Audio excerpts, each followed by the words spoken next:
Welcome to the Automation Village, our live monthly news magazine for automation enthusiasts. This is our February edition. My name's Chris Little. And that's Dave Spencer. And I'm Dave Spencer. Thank you. It's a good start. So Chris, we're going to be on for about an hour, and we're going to be talking all things kind of SCADA, automation. We're going to have some fun stuff going on while we're doing this. We want to start off, though, by doing a big shout out to the team at NASA and JPL for the Mars lander. Big news. I was going to say, on the downside, traffic's starting to get kind of bad on Mars right now. But on the good side, their adoption of electric vehicles has gone way up. This is true. This is true. Yes, I don't know if I'd want every car having a nuclear power plant, but I suppose that's true. So what's kind of interesting is that that NASA actually inserted an Easter egg in this whole lander, the whole landing sequence, and that is I don't know if you've read about this, but in the parachute itself, they actually encoded a message. That's right, and I think Chris, you had noted there's even a couple things there. So the one message written around the rings is "Dare mighty things." So if you look at that, you'll see that written in a binary format. And the other one, Chris. On the outer ring, I think, is the actual GPS coordinates of JPL. So if you're having trouble finding it, just Google search that that parachute and then reference your own binary code knowledge. Yeah, that's a cool lander. I mean, that lander's looking primarily for ancient signs of life, and also includes its own little drone helicopter to fly around and check things out on Mars. So they say it's pretty neat. So Chris, let's get back into some of the things that we've got going on today. So I think we're going to start things off and introduce to you. So we got prizes today. Right. We got a couple of different prizes. One of them we're going to talk about later is a code phrase that anybody can win. But first of all, we're going to introduce the VTScada Lite Challenge, which we talked about last month. And this is kind of a home game for the Automation Village.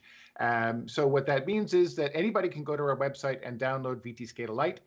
You can watch the quick video that gets you up and running in a few seconds, well, a few minutes. And then you use that to open up the Idea Studio, which is our built-in screen development environment.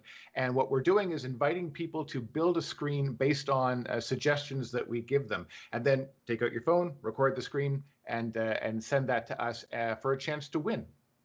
Great. And not everybody can win these prizes. As always with these contests, it's if you're a employee at Trihedral, if you're a guest today, if you're somebody who's coming in is basically directly connected to anybody involved in the program, then you don't qualify to win. But if you're coming in from the internet and we feature you on the show, then absolutely you would qualify. Absolutely. So again, later on in the show, we're going to show a code phrase. When you see that code phrase, you can either email that to us or post it on our forum for a chance to win.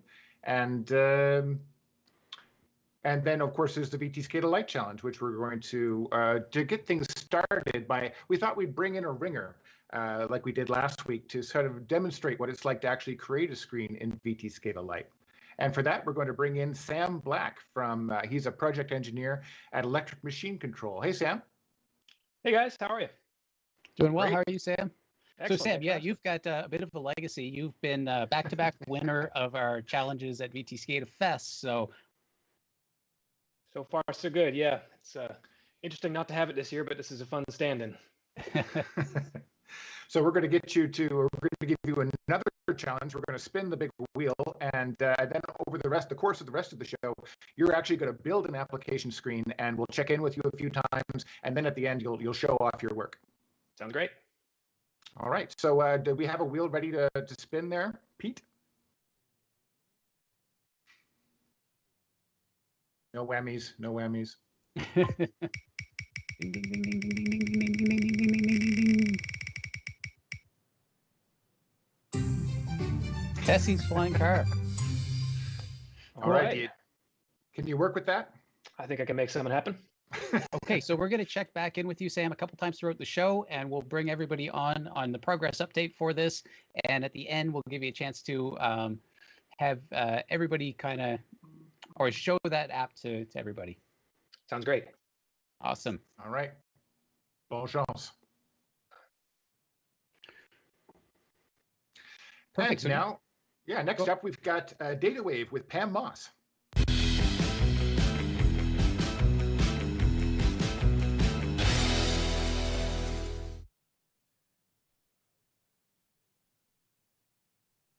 Well, hello there, everybody. This is Pam Moss with the second edition of the Data Wave.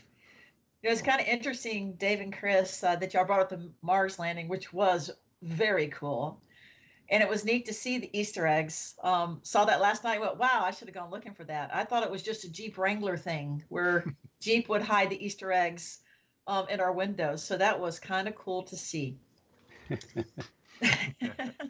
I have to think about where else we can put Easter eggs. That would be fun. Right. So, for those who didn't see us last January, the purpose of the Data Wave is to have a session where we can just talk about maybe some bigger issues within our industry within this session, but thinking about how data moves. I live here at the coast of North Carolina, which y'all can see right behind me. We do a lot of surfing, boogie boarding, a lot of things in the water. Sometimes those waves can be really beautiful and smooth. Sometimes they can be pretty chaotic. And I think over the past 2 weeks, we've seen a lot of chaotic things happening in the water industry, particularly, but also in security industry. One is going to be the cyber incidents in Florida, which we're going to talk about here during these sessions. But also not just from a cyber standpoint, but also just from an infrastructure standpoint, because cyber is infrastructure. And what we saw with the bad winter storms that came south, we're not used to that. So within Texas, Louisiana, Mississippi, and pipes bursting everywhere, et cetera. So a lot of infrastructure issues. But thankfully, we have awesome people out there. Thankfully for that water operator down in Florida who was trained, saw the issue, immediately stopped it. And for those many, many, many, many, many professionals in the Gulf states who are working 24/7 to get pipes back online, water resources, et cetera. So what we thought we'd do today, instead of just me this whole time, is we thought we would have, well, we started out calling it a round table, but now we're going to call it a square table because we're all virtual. We can't be in the round. And I've got 3 folks who are joining me for this session in the Data Wave section. First is Lee Kibler. Lee is from Riviera Utilities down in Alabama. He is the water systems engineer. We have Ian Mertzler. He's the president and founder of Dispel LLC, located in Austin, Texas. And Pete's going to be joining us, Pete Diffley, senior manager global partnerships at VTScada, and actually the producer of this automation village. So interesting that Pete lives outside Charlotte, North Carolina. Lee actually is a graduate of UNC Charlotte, and I live in North Carolina. So we're just going to call this a nice Carolinas team, and welcoming Ian to join us from Austin, Texas. Welcome, Ian. Yeah, there you go.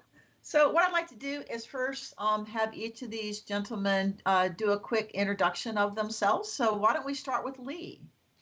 Hey guys, I'm very happy to join Automation Village, and I have a diverse background from, say, the early 90s, working in industrial automation and robotics, all the way through to circuit board manufacturing, process engineering. But my introduction to water and wastewater began with Hurricane Ivan, and I've been working with water, wastewater, and gas to date, and with VTScada has been along the whole ride, and so I've worked through Ivan all the way to Hurricane Sally. So it's been quite a ride, and I've seen all kinds of things as far as security, people getting into our network, and it's been a very interesting ride. Thanks. That's awesome. Thank you, Lee. And I see how you do your professional timeline by hurricanes. Same thing I do. That's how you remember the years, is by what hurricane hit where. So there you go. So Ian, how about you? Hi, everybody. Brief introduction about us is my focus is on remote access for industrial control systems, but remote access is something that has a necessarily deep cybersecurity need. So my purpose for being here today is to talk about the cybersecurity side of things. Excellent. And it's Dispel. I think I said your company name incorrectly. That's fine. These things happen. It's Dispel. They do. They do. I'm a biologist, so if it's not Latin, then yeah, it doesn't work for me. So Pete, how about you? Thanks, Pam. Yeah, well, my background in automation has gone back. It's just gone over 30 years now, and so I've worked in, especially with SCADA and like PLC control and control systems in general. I've worked on all kinds of systems. In particular, I suppose the water industry has been a major common thread, but also I have both power, semiconductor, pharmaceutical, and food and beverage, and general automation experience along the way as well. So I'm just hoping to bring another spoke to the wheel and hopefully give a bit of perspective as well when it comes to some of the software and control side discussions that we will have. That's great. Well, welcome to you three gentlemen to the Data Wave. So what we'd like to do today in our square table is really have some discussion and talk about some items around security, some things that maybe we can do in our networks pretty quickly, some things that may be a little bit deeper dive, but what is that culture? What's going on out there of how we're securing our networks? How are we training our employees on security and what they can do immediately with themselves? And then how do we handle support tools for us, those of us who are private world, working in private or public with our solutions? How do we support people? How do we do that? So this is going to be an open discussion. I think I'll start with Lee first, is just give some of your thoughts that we talked a little bit about yesterday on what's that culture? What are we doing to secure those networks? What are your thoughts to kick this off? Yes, from a utility point of view, we control the point of use and our people. We can. There are plenty of tools available on the internet now for phishing, learning how to understand what phishing is all about, for being able to have your network remotely taken over by not TeamViewer but another source. We also control the bid process on major projects where a lot of our VPNs and firewalls and routers could be installed. So paying attention during the bid process is key to utilities because our access to money is limited. So the other thing that we really need to make sure of, which has victimized me in the past, was IT professionals that are contract. And you're only making sure you vet them properly, because when I first started working at Riviera, we had a little incident where I asked for VTScada to be allowed on the internet, and it certainly was without any SSL or any other protection. So that in turn led to us developing more extensive VLANing and segmenting of our network and getting some better professionals in place. Actually, we have people employed with our company now, so we control our own fate. Also, the access to the physical switches, not only the IT switches, all the lift station controls and the water plant controls, having physical security is key to making sure that we don't have any problems with our infrastructure. And you folks at Riviera, y'all do drinking water and wastewater, or are you purely one or the other? We actually do water, wastewater, gas, electric power, and we do telecommunications. And so you're all over that. Yes, and we utilize our telecommunications network for our SCADA, which that's grown from using 900 megahertz Ethernet serial radios all the way now to using fiber connections. So as those fiber connections roll out into our community, so does our network, and we become more and more vulnerable. So we're actively trying to work on things to improve our security to date. Well, excellent. You certainly live in a beautiful spot there on the Gulf Coast, near the Florida-Alabama border, no doubt. Thank you. So thank you. Hey, why don't we go to Ian for some thoughts? So from my point of view, and having spoken to close on to 100 utilities in the past week, there are three takeaways rather about what happened at Oldsmar that should be addressed. The first is this is a problem that one can solve in a week, technically, with a large pot of coffee and probably $50,000. That's fine. So the world does have stuff that can fix the things. But what really happened there, if you look at this as a process control issue, what you'll find is there are a lot of parallels between cybersecurity and just everyday life when you're driving a car or when you're using VTScada, for example. VTScada exists, therefore people use it. They don't go into the command line and start running around inside of the machinery because it's much easier to use an interface. What happened at Oldsmar is a reflection of the fact that there was not necessarily a clear, easy process, which also winnowed out people from doing inappropriate things.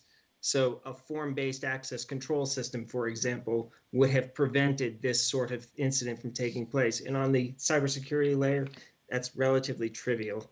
From a strategic point of view, what took place there had a lot to do with the type of cybersecurity approach that was being used. Up until 2019, the advocated approach for defending a system was something known as static defense, which was in essence, you build a number of walls, you add guards, and you just hope that you've done it perfectly. But that's very expensive to do, particularly when you're relatively small. So the alternative, which was promulgated by the government, is a strategy known as moving target defense, which is you take the assets you care about and you move the routes to get there around so that someone can't find you, analyze you, work the problem, and punch a hole through. The last thing I'd say is don't listen to me, don't listen to just the many breathless consultants that are running around at the moment trying to make a buck off of this. There are 2 documents with a total of 400 pages, which if you sit down for a weekend and read, you will know what you need to do. You'll have a checklist, and they are known as NIST 882 and NIST 800-160 Volume 2, or for those of you in Canada, IEC 62443. And that will get you what you need. And you're also, Ian, familiar with the AWWA cybersecurity guidance document, I believe. Can you talk about that just for a moment? There's a difference in what these documents were trying to achieve. Mm-hmm. And I think the world is looking for a prescriptive approach to fixing a problem, or at least a really detailed checklist that'll get them there. And what I've found is all these regulations, standards say almost the same thing. In the case of the AWA 14 point, it's very much, if you read that, you can say, yes, I see what I need to be doing. But what I have found is if you take a layman and put them in a room with a sheet of paper, which one is going to get the best result? The answer is either NIST or IEC 62443. Okay. There you go. So there are resources out there, and I'm sure there are a lot of people who are part of this automation villages, the attendees who have worked on particularly the AWWA document and others through system integration engineers. So thanks to all those who are actually on this call who have done that. Okay. Peter, how about you? Perspective from Peter. Yeah, thanks, Pam. So, we've already kind of touched on the culture and some tools and strategies. One thing that I guess keeps coming back to me, and we're obviously kind of looking at a little bit more at the water industry with this, but different industries have had to deal with cyber threats and internal and external threats, because they're not always external, and sometimes people think that it has to be someone in some closet in some Banana Republic possibly hacking code, and it isn't always that. So these are very much, Ian touched on the procedural side and Lee mentioning the cultural side, and if you were in like the pharmaceutical industry. The pharmaceutical industry is a very tightly controlled industry when it comes to what people can do. So you could say that the culture is already mature, very mature, because people know that it's a life or death situation quite often. If someone gets the ingredients wrong in a process within, or someone maliciously internally does something, internal, external, it doesn't matter. There's still controls that are in place. So this is going back to kind of, as Ian said, the process of how you do things. And I think the water industry is kind of probably from this and from similar events, waking up to the fact that it is a critical component to life, it's not that the people within wouldn't realize it. It's just it has to be guarded like it's gold dust. That's the difference. We can't survive without it. So when people realize that, okay, there's tools there, there's methodology. Well, the culture also has to mature. People have to realize, I now need to look at this. And I would also say something else, that if you make it too hard for people to adopt these, these tools, that's nearly as bad as having nothing. Because what will happen is you basically think that everything is safe, and someone then will have that posted up on the wall where they have their SCADA or their DCS computer, and maybe it's viewable from the billing section. So when the people are coming in from the general public and they're saying, I can see, password is password, got it. Or password is 50 characters long, and someone takes out a smartphone and is just looking at themselves, they go, click, and they've got a picture of it. So even though you thought that 50 character password was really good, ultra strong, you've just made it too hard for someone to adopt. So strategies like Ian is saying, the moving target defense is great mechanisms. Make it easy for people to do stuff and keep it easy as well. That's true. And do you think, Peter, with COVID coming on last year and so many people quickly working remotely, that seemed to speed it up quite a bit on how people can guard, maintain, and protect their cyber? What do you think about that? Sure. I mean, the simple answer was people were kind of thrown in the deep end. That's it. It was like, figure it out. Then what happened? We had Zoom bombing issues. So if you remember with Zoom bombing, what happened? And I would say that's a very similar parallel. Zoom got blamed for a cultural kind of issue. And what it was the password is optional to use a password for your meeting. People weren't using the passwords. So then if you got the link, you're in. So you just keep trying all these codes that had a certain amount. So I think there's a great parallel in that as well, Pam. All right. So here in our last 2 or 3 minutes, what I want to do is just do a quick fire. And in the wrap up, what one key recommendation each of you gentlemen could make? Lee, we'll come to you. One key recommendation I would make is to make sure that your people have situational awareness and that they have a knowledge of the threat coming from the right and privilege that we have as having a connection to email and or having the connection to the to SCADA of any sort remotely. It's got to be very, very handled in such a manner that we would treat this as a life and death situation. No, totally agree. How about you, Ian? Respectfully, do not relinquish control of fixing this problem to anyone else, because if you are the one who has to walk through the implementation of whatever the security solution is to the problem, you will inherently build something which you know how to use, which means your colleagues will know how to use it, which means it ideally will be convenient, which means it will be the path that people follow. There you go. Well said. Pete, how about you?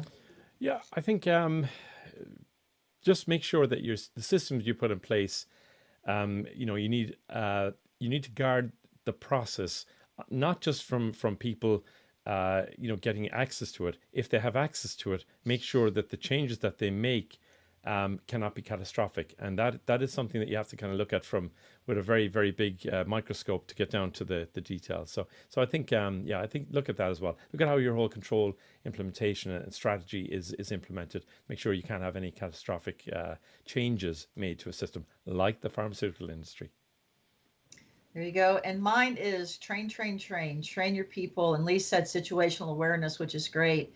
But not only train them in cyber and security, but train them in water operations, wastewater operations, industrial process operator, water, so they can see when something's not right, they can speak up. Great. So that is for us the end of the Data Wave session today. Thank you so much to Lee, Ian, and Peter very much for joining me today. And I will hand it back over to our Automation Village crew. Thank you, Pam. Thanks, Pam. Always enjoy having you. Put together a great session. Yeah, that was one of the best panels we've ever done. Yeah. So next up, we're going to be jumping over to the Launchpad Challenge. And for this, we're going to have VTScada engineer Paul Dexter joining us. And Paul, have we got you on the line there? Yeah. Hello. Hey, Paul. Hey, Paul. So Paul, you do some engineering work and a little bit of programming work. You manage some of our larger VTScada customers, but you're also a little bit of a curveballer in the background. So for those of you who don't know, that would be a rocketry game. And a little bit of background for those at home. This application is a Moonlander game that our own Dave Spencer, created using VTScada.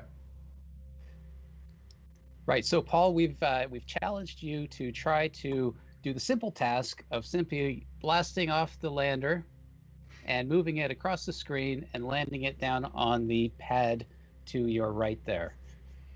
So I think now Chris and I will be underneath the lander, and feel free to give it a shot. Underneath the lander might be safe. It's hard to say. Here we go. You're off. Here he's at. Launching off here, we're going to clear the tower. Gimbal over a little bit so we can try and get over there. You can do it, Right, Paul. so you've already done better than I've ever done.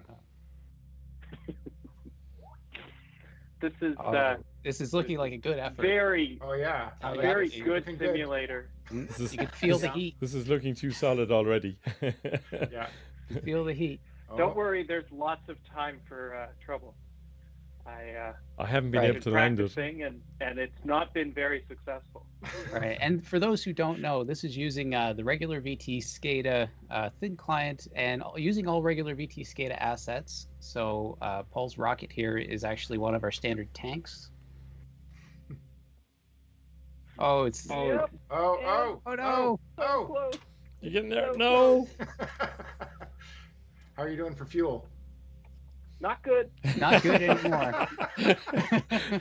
No, other way around, Paul. So other way around. It will be ground or air resistance. He's hitting pretty high. And and kaboom. Sad trombone. All right, give us another shot. All right. One of the key rules of rocketry is when the flamey end is not pointing down, you're in trouble. It's a genius insight right there. Yes. All right.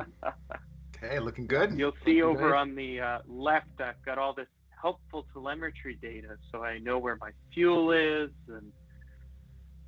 Yeah, that's right. And at the end of this, Paul, we Pressure take just a second and check through some of that data just to do a quick analysis of your profiles here.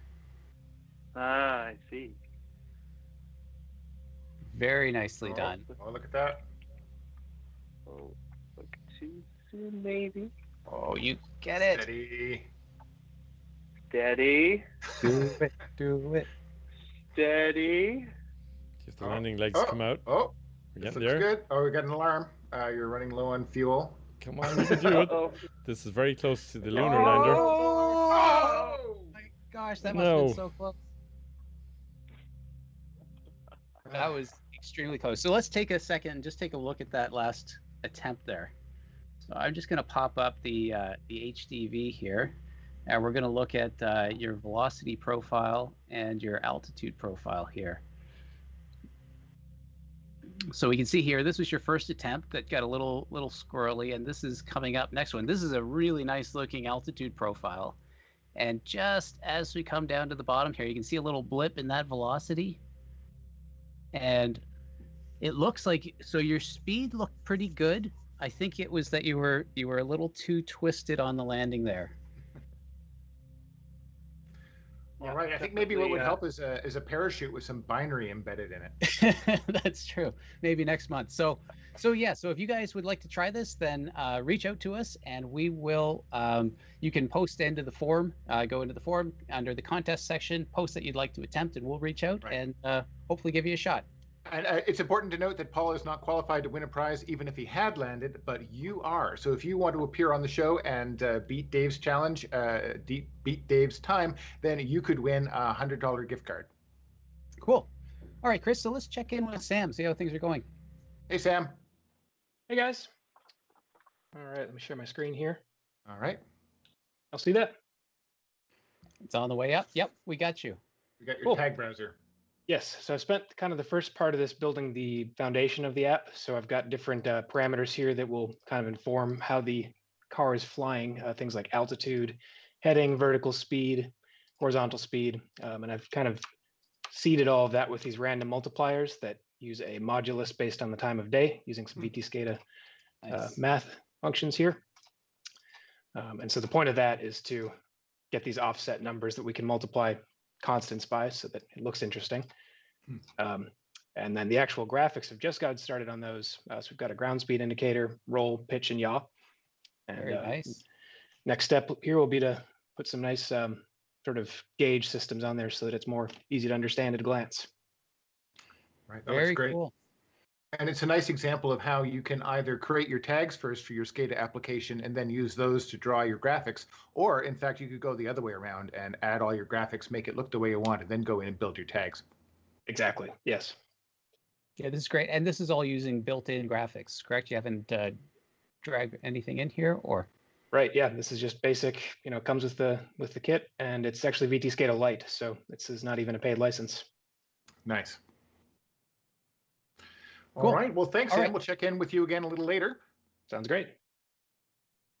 Now, this is a fun story. We talk about all the different ways in which SCADA is used, and this is one that doesn't come up every day. But this is another person who found VTScada using VTScada Lite, the software that Sam was just using.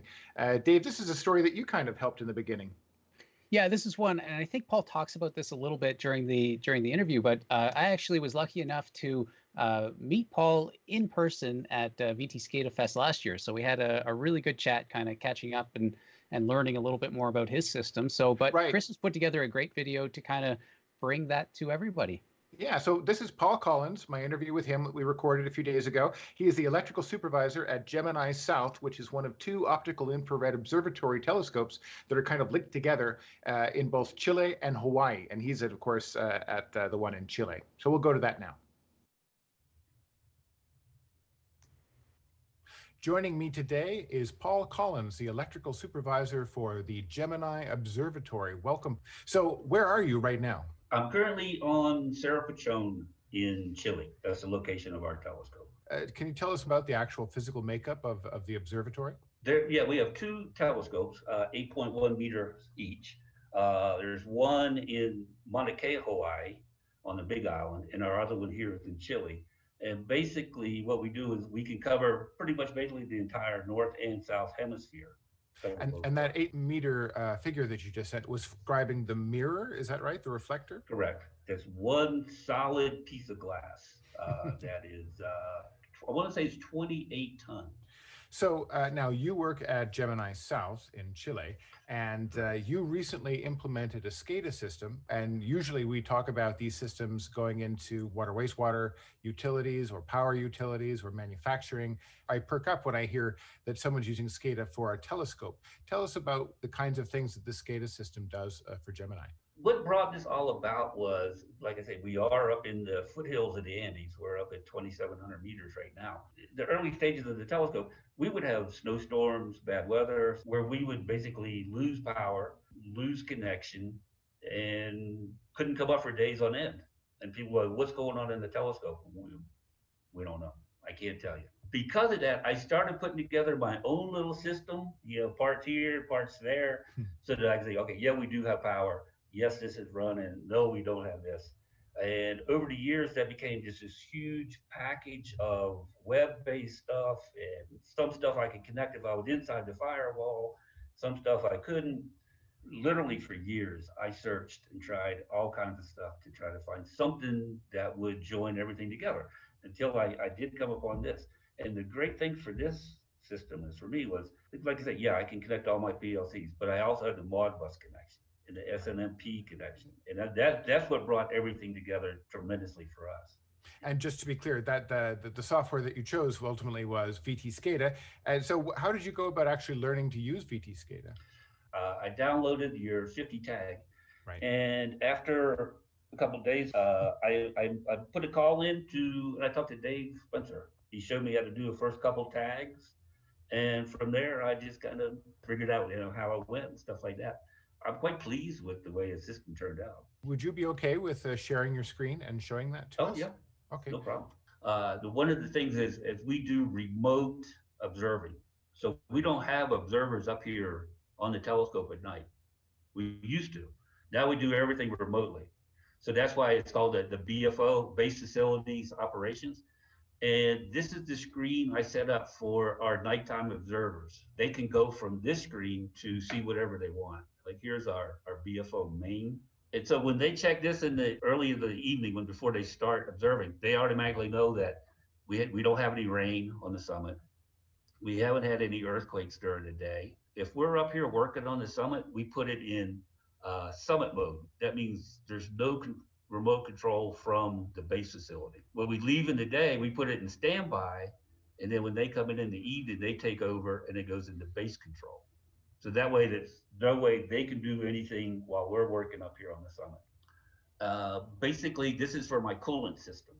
Our instruments and telescope operate on a helium system. So basically, we use our chillers to chill our helium systems. The main thing for a telescope is coolant. If we lose coolant, we're shuts everything down. And the thing about if you shut down an instrument due to temperature or something like that, it could take days to weeks to return it to normal operation.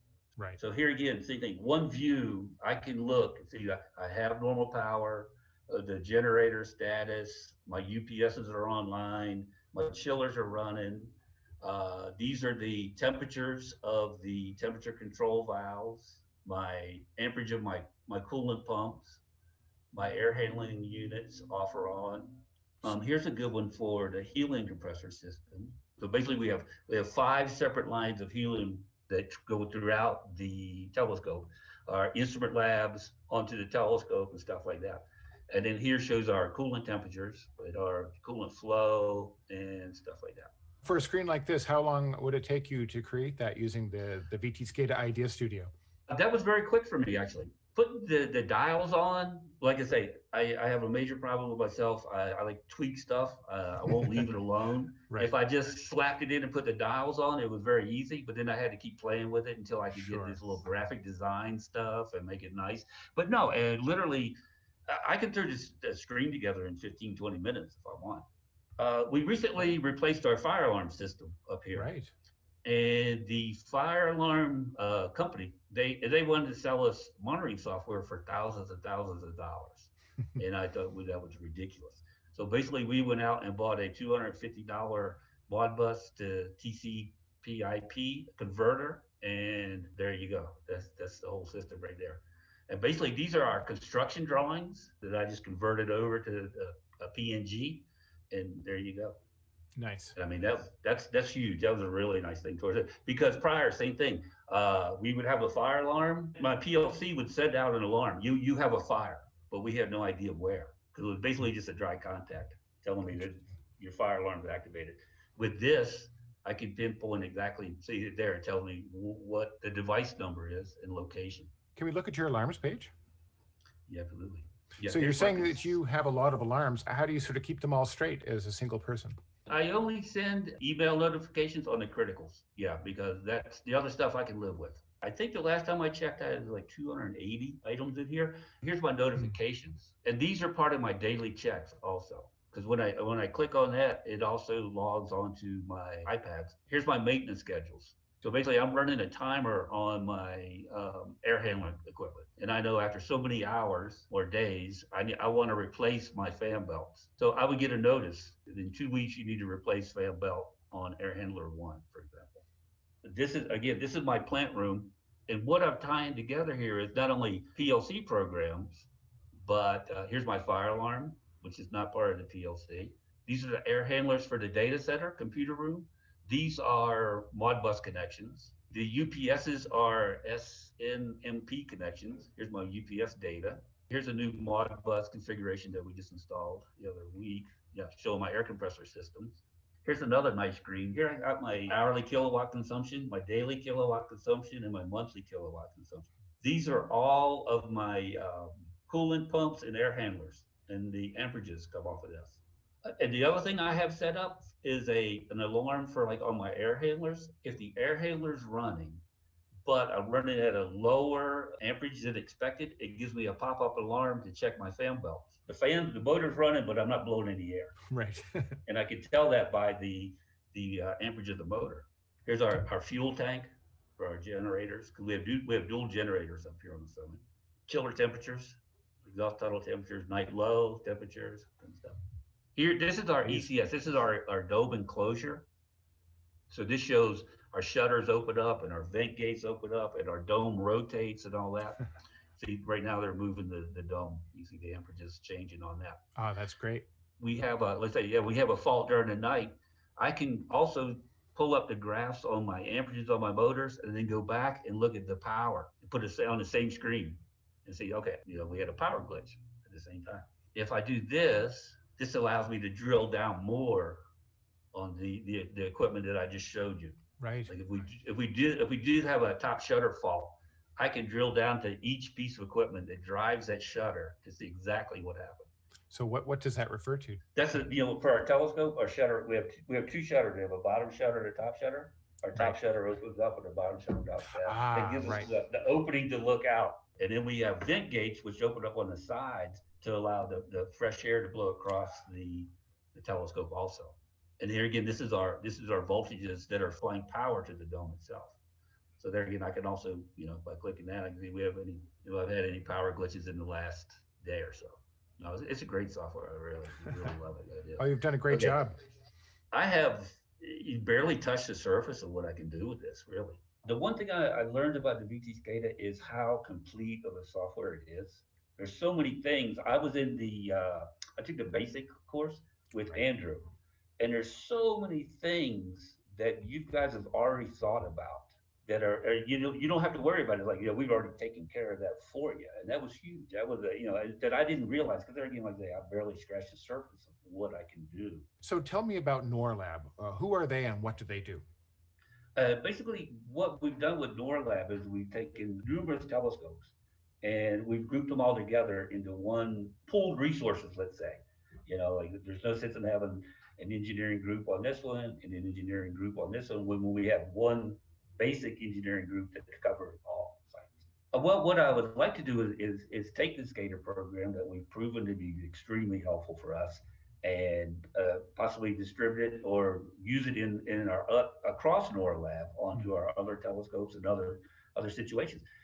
Not necessarily telescopes. I mean, we could use it in our offices. I use it right now in our UPSs in our base facility. That's great. Thanks for your time. I really enjoyed seeing the tour of all the different screens. Glad I could share it. Well, thank you.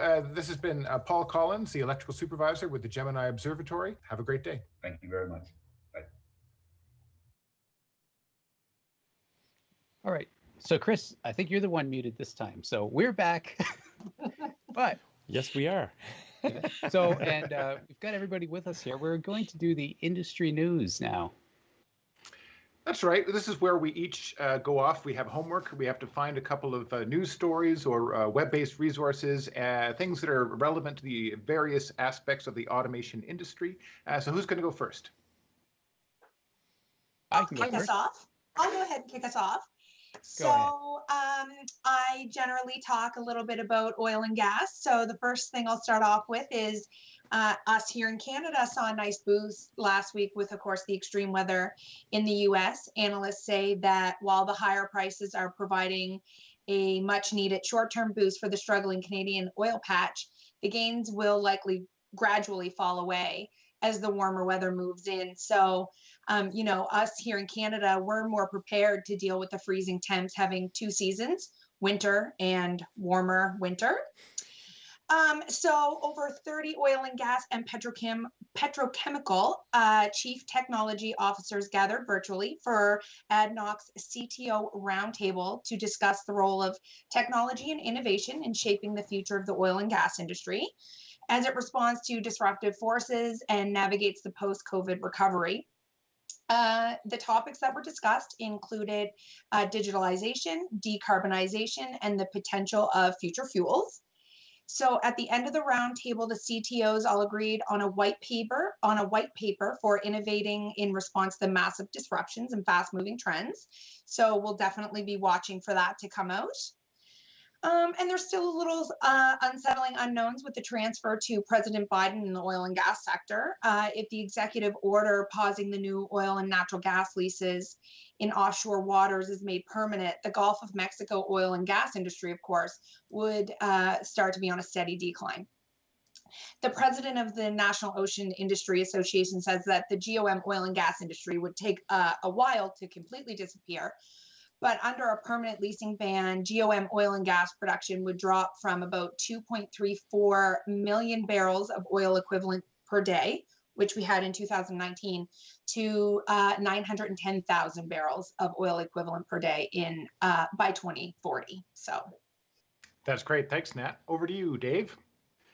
Cool. Yeah, so I just wanted to bring a story. This one I got from Business Insider, and it was a shock to many in Texas during this recent weather event that they had, that they were getting hit with multi-$1,000 electric bills. So most people, I think, lost power during this, but a few customers, because the power was actually being lost oftentimes at the production source, the lines were intact. So Texas is a little bit unique, where they give people the ability to purchase power from different providers, and some of those providers have a variable rate system. So many of these customers were paying just sort of cents per kilowatt. They might have been paying on average about 5 cents per kilowatt hour for electricity, saw their rates jump during that weather event to $9 per kilowatt hour. So although they didn't lose power, many of them have been hit with $5,000 or more electric bills for those 5 days of service. So anyway, so this came to a bit of a shock for a lot of people, but to a lot of other people was kind of an interesting education in how the power systems run there with this variable rate option. So anyway, I thought that one was pretty interesting. Another piece that I'll add is Texas and California look to be kind of competing now to be considered the America's hydrogen capital. And this is one from Forbes.com. So anytime that you see two states trying to compete like that is typically great news for the industry. Right now, you've got Texas with about 1/3 of the hydrogen production, but about 95% of that is coming from what's called gray production. So this is a byproduct of natural gas production, whereas California is seen more of a leader in blue production or green production. So Texas is coming in stating that as they move to greener technologies and carbon capture, that this gray hydrogen will become green or blue. And also, they've also got great source of cheap renewable technology such as wind. So they could use that to produce the hydrogen. So anyway, so stay tuned for that. But like I say, when you see these states competing, it's good for the industry. That's right. Thanks, Dave. Over to you, Pete. Yeah, thanks, Chris. So, I came across a couple of interesting articles. One was from automation.com, and we don't always kind of think, unless you're directly involved, about agriculture being, a high-tech industry. But I found some interesting items here to do with John Deere and their digitalization, and what they're doing. So, one thing is that in 2020, food demand is set to increase by 50% globally. 50%, that's massive. So John Deere's commitment is that they said that, well, we're going to actually rise to productivity by 60 to 70%. So they're using automation in some really cool ways. What I would say is that in 1950, they had this 2-row John Deere, it was their Model 290 planter, right? And it could do 30 acres per day. And today's 24-row planter can do 48 acres per hour. That's 540 acres planted in a 12-hour day. Kind of phenomenal. And they're using AI. They've got all this cool stuff, this new system called the Exact Merge that uses AI to figure out the exact planting scheme based on all kinds of stuff. And the second quick one is from Robotics Tomorrow. And I thought this was kind of cool. So this company called Elementary Robotics, a new startup, they've unveiled the industry's first cloud-based AI camera system. And it's already been implemented, apparently, by Toyota and a home run in pizza company as well, just for consistency of their product. And what they've said is that that this, rather than having to train cameras manually with specialized skills, and it's quite complex. This can be done in the cloud. So basically, general operatives can actually send the different in camera terminology, it's what you want to teach the camera on. So all these samples, and say this is right, this is wrong, and you do it all over the cloud. And they reckon that with this AI technology that they can actually have yields greater than 90%, and it can be deployed in under 30 minutes. So that's for great. me. Thanks, Pete. So finally, I was responsible for water and wastewater, and I was trying really hard this morning to find some good news stories because it's been a bit of a hard week that way. So this one I found, there was a Colombian researcher, found this on Forbes, who found a patented way to use light as well as traditional catalysts to purify water. And what that means is that they'll be able to put a very efficient standalone water purification system in very remote areas very inexpensively, just by using the light of the sun to increase the productiveness of the process. So that's relevant in terms of isolated communities. Certainly in Canada, we have many communities that struggle for clean water, and this could be a technology that would be more modular and standalone and affordable. But also, interestingly, there are, in many areas, in remote areas, there are industries that exist that find it hard to do effective treatment of effluent, of water. So particularly her research, and her name is Julia Murcia, her research was primarily around small dye factories and fabric facilities in Colombia. And so they found that this technology was very effective in reducing the environmental impact of that industry, making it easier for industry to grow in remote areas. So I thought that was a good one. Very nice. Cool. So I think we do need to move on to the next session. But if you want to read any of those articles in full, then head to the forum.theautomationvillage.com, and you can see them posted there shortly after this episode.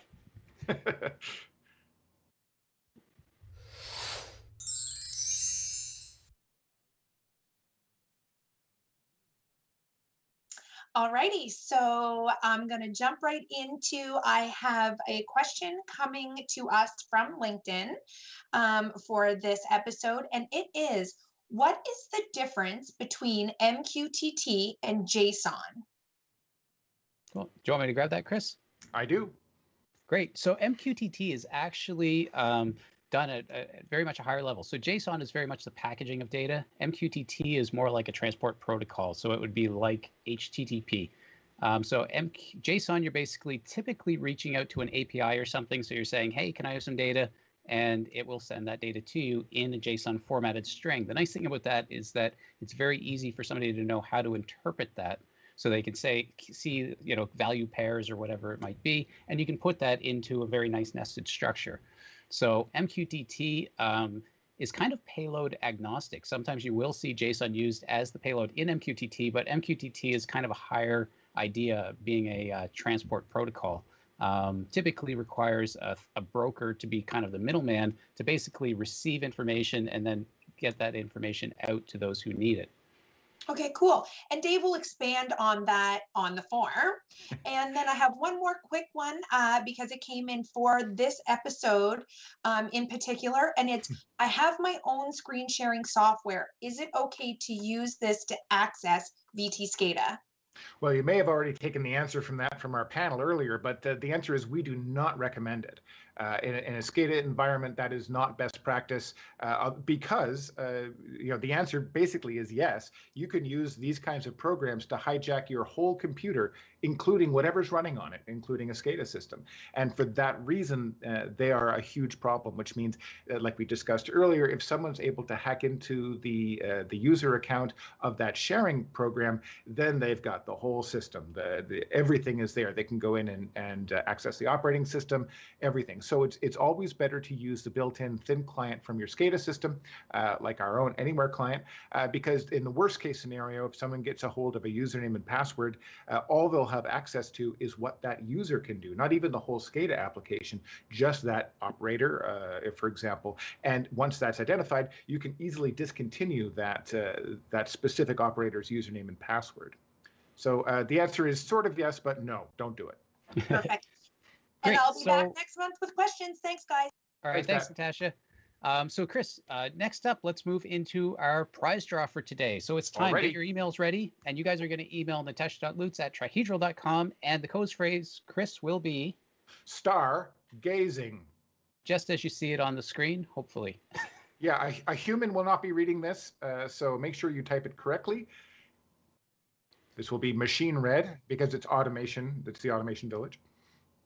Perfect. So, and we're going to have 2 prizes for the top 2 or the first 2 folks that get that email in with the correct codes phrase. So that's right. So $200 gift cards are going out to the first and second person who emails that in. So tell your friends that this is a really easy way to win some prize gift cards. Great. So let's check back in with Sam, see how things are going. Hey, Sam. So Sam's just getting himself off mute there. All right, we snuck so up. Sam, you don't look too stressed. No, he never looks. It's been kind of fun. This is why you've been winning all these times. Let me just fix something real quick here. All right, let me share what I've got. So share screen. Share.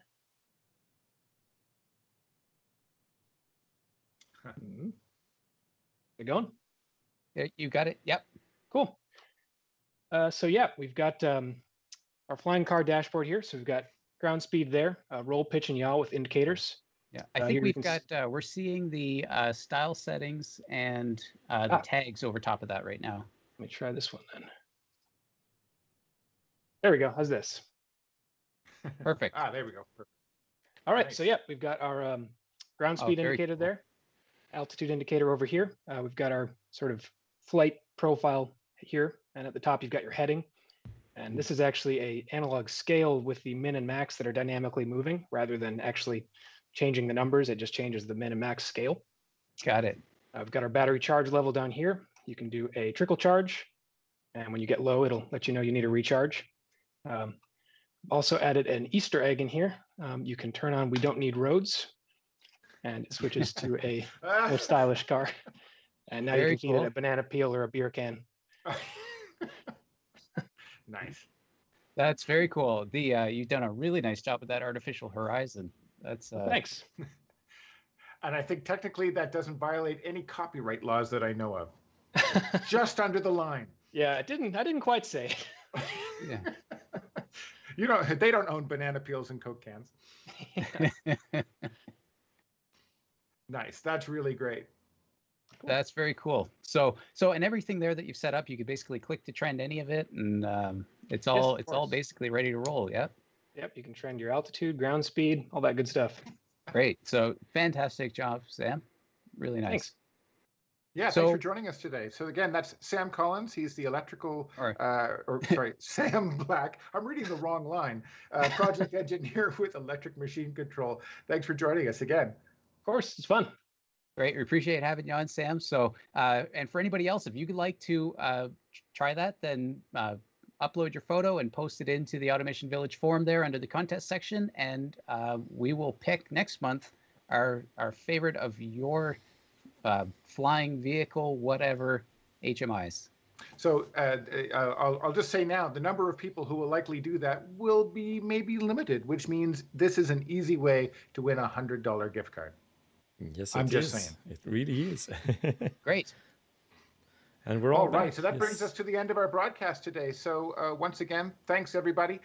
Thanks to all my Automation Village screen mates. Also, we want to thank Sam Black, of course, who we were just talking to, our roundtable experts, Lee Kibler at Riviera Controls, Ian Schmertzler at Dispel, Pam Moss at Hawk, and our own Pete Diffley, and our guest Paul Collins at the Gemini Observatory. And Paul Dexter, even though he didn't land the aircraft.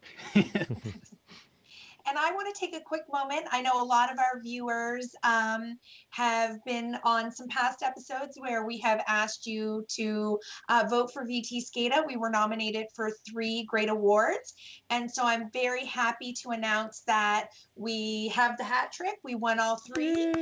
So I just want to say congratulations to everyone at VTScada, and thank you to everyone watching, and thank you to everyone who voted for VTScada. Thank you. And from me, I was just going to say about hitting subscribe. Make sure that we do that. And back to you, Dave. Yeah, that'll get you notifications for upcoming episodes. So the other thing that we'd love for you to do is download VTScada Lite, give it a shot. You can download that off of our website. There's no cost. It doesn't expire, so you can keep using it in a personal or industrial application. And we have also got lots of great resources online to help get you started. And if you need any help, reach out to us. We're easy to contact, and we do also have a online help form for VTScada itself. Great. Once again, thanks for your time. We'll see you next month. Bye, everyone. Bye. Bye, everybody. Bye.